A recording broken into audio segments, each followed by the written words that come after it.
All right, today we are learning how to draw trees. So specifically we're drawing a Sakura tree, and we're going to start with a nice big light circle at the top of the paper. This is showing just where the top of the tree and the branches are spreading out to. And then we're drawing a trunk coming down from that. And it should be skinnier at the top, thicker at the bottom.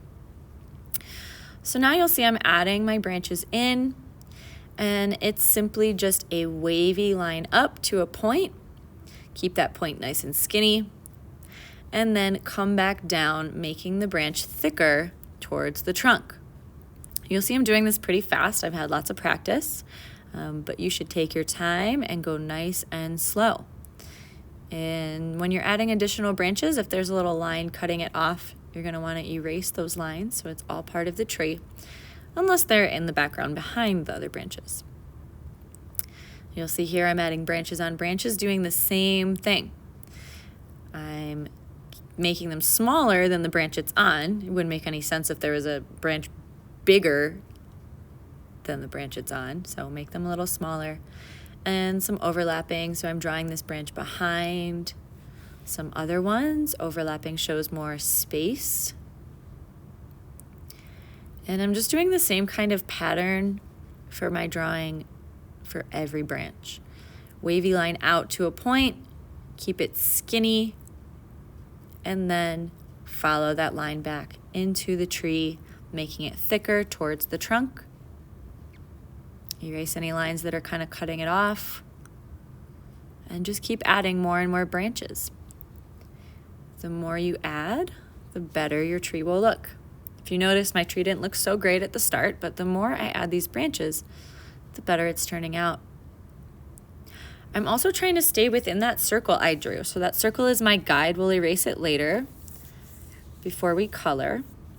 But right now I'm just trying to get a nice even spread of branches, forming this rough circle shape. You don't want it to be a perfect circle, but it's nice to have something to know kind of where our branches need to lay. Now you'll see I'm adding even more branches. This time they're even smaller, and they're just single lines, just to give more texture, more detail. Again, the more you add, the better it will look. So I'm just continuing with those wavy lines and just adding really short branches sticking out.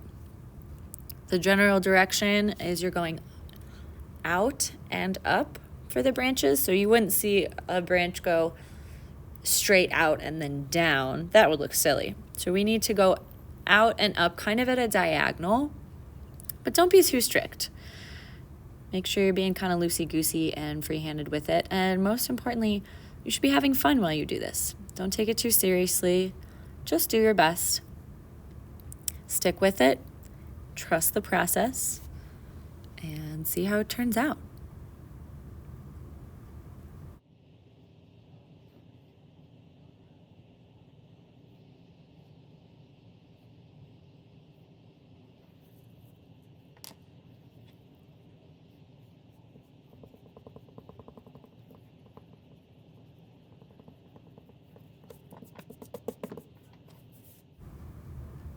All right, time for some roots.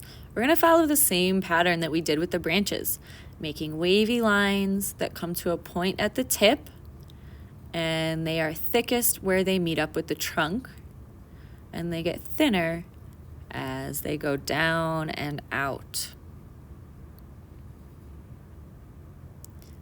My connection between the branches also comes to a point. That part is pretty important too. Because if those areas were rounded coming back into the tree, it would look a little off. Some more little root hairs coming out of that tree to finish off the bottom. And I'm gonna do less roots than branches. More branches up top and just some roots coming out at the bottom. The roots can be optional. Maybe your tree is just going straight into the ground and you don't add any roots. That's okay too. Another great thing to add is some texture in the bark. So again, with my wavy lines, I'm keeping them vertical this time, so going up and down.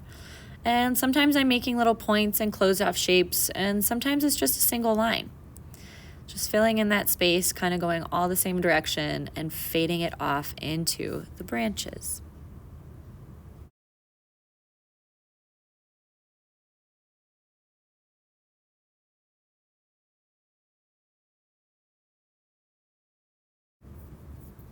All right, it is time for color. So starting with like a lighter medium brown, I'm just gonna shade the whole tree in. So started with a medium, now I'm going to my light brown because my highlights are gonna be on the right side. And I'm just going very lightly with this color, covering up everything and getting myself a nice good like base coat. I'm imagining that my sun is in that top right corner, meaning my highlights are gonna be coming from the top right, and then my shadows are gonna be on the bottom left. If that's a little too complex, you can just do it from side to side, the right side being the highlights and the left side being the shadows, or depending on what you choose your light source to be.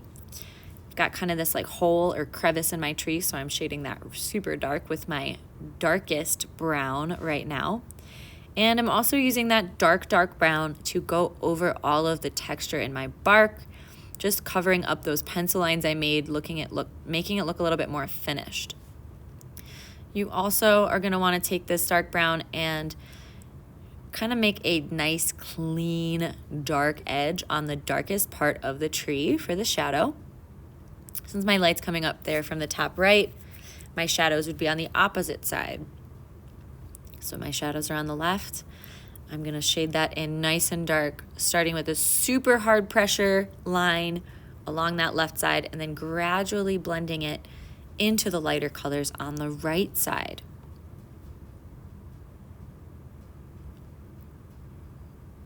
I am using different pressure, pressing a little harder where I want it to be darker, and then easing up on my pressure gradually, little by little, as I go across to the lighter side.